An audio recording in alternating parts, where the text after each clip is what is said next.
It's 3 a.m. You're staring at the ceiling.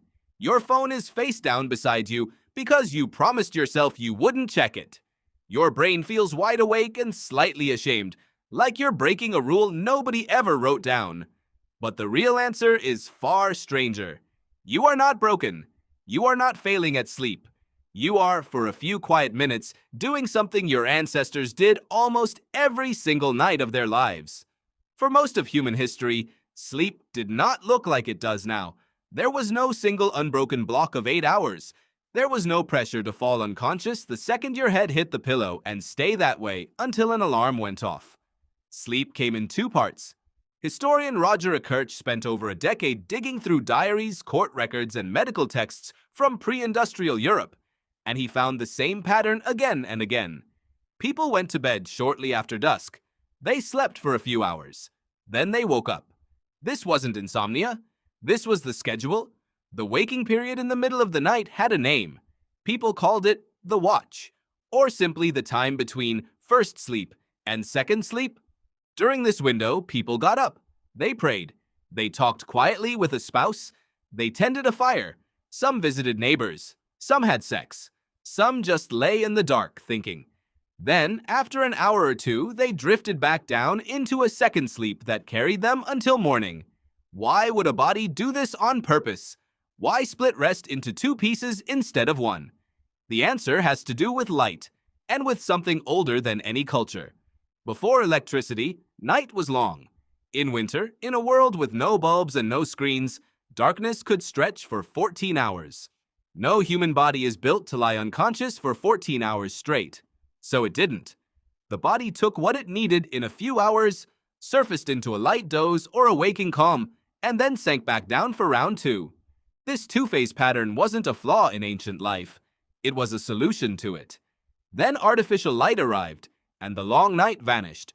Gas lamps, then electric bulbs, then screens compressed the available darkness into a much shorter window. Bedtime got pushed later. The middle-of-the-night gap that used to hold prayer and conversation and quiet thought got squeezed out entirely. By the 20th century, doctors and researchers had started treating the segmented pattern as a disorder instead of a default. If you woke at 3 a.m. now, something was wrong with you. Nobody remembered it used to be Tuesday. But here's the twist that changes everything. If ancient sleep was really built around this two-phase pattern, you'd expect to find it in the last people on Earth still living without electricity. And in 2015, that's exactly what neuroscientist Jerome Siegel and his team went looking for. Siegel's team studied 3 modern hunter-gatherer and forager societies that still slept without artificial light: the Hadza of Tanzania, the San of Namibia, and the Tsimane of Bolivia. Communities separated by oceans and thousands of years of divergent history. If segmented sleep were a universal ancient default, all 3 should show it. They didn't. Across all 3 groups, people slept in a single consolidated block, much like modern Westerners, just shifted to align tightly with sunset and sunrise. No widespread first sleep, second sleep split. No long shared waking watch in the middle of the night.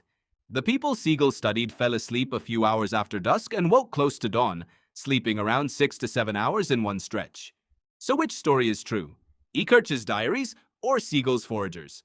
Both, actually. And that's the part that should genuinely surprise you. Kirch's historical record and Siegel's field data aren't necessarily contradicting each other. They may be showing 2 different responses to 2 different environments.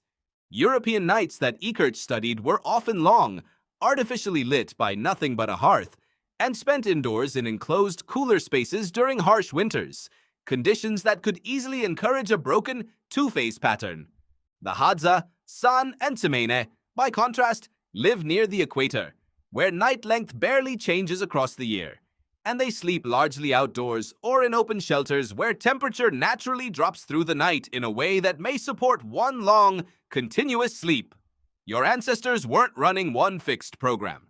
Their sleep was flexible, shaped by latitude, temperature, season, and how much darkness the world handed them on a given night. What does stay constant in every single one of these studies is something else entirely. Nobody was anxious about waking up. That's the real gap between then and now. Not the number of sleep phases, the absence of dread. Ancient waking in the night, whenever it happened, wasn't treated as a crisis. There was no glowing clock counting down the hours you were losing. There was no app the next morning grading your rest with a percentage score. A person who woke at 3 a.m. simply existed for a while, then slept again. You, on the other hand, wake up and immediately start doing math. 5 hours left.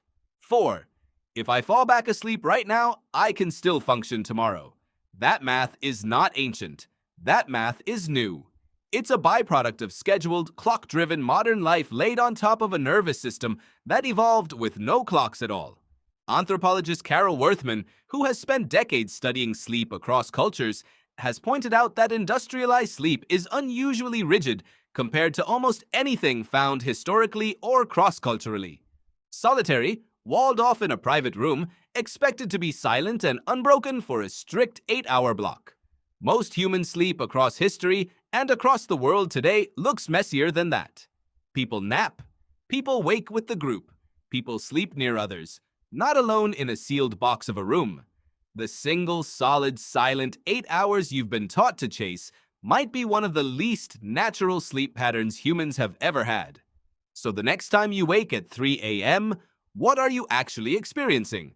You might be doing something closer to Eckirch's Europeans, quietly conscious in a break between 2 chapters of rest. Or you might be doing what the Hadza almost never do, fragmenting a single sleep block your body would rather keep whole, because a screen delayed your bedtime by 3 hours and a stress about tomorrow is running in the background like a fan nobody switched off.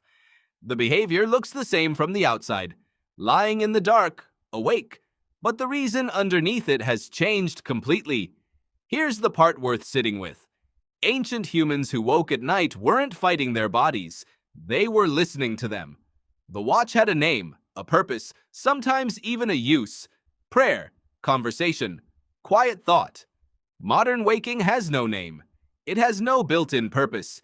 It just has a phone, face down on the nightstand, and a low hum of guilt for not immediately going back under. Maybe the fix isn't forcing your body into 8 unbroken hours through sheer willpower. Maybe it's remembering that for most of the time humans have existed, waking in the dark wasn't a malfunction. It was simply what a body does with a long night. It's 3 a.m. You're staring at the ceiling, and for the first time, it doesn't feel like something is wrong with you. It feels like something very old is still awake inside you, waiting, the same way it always has.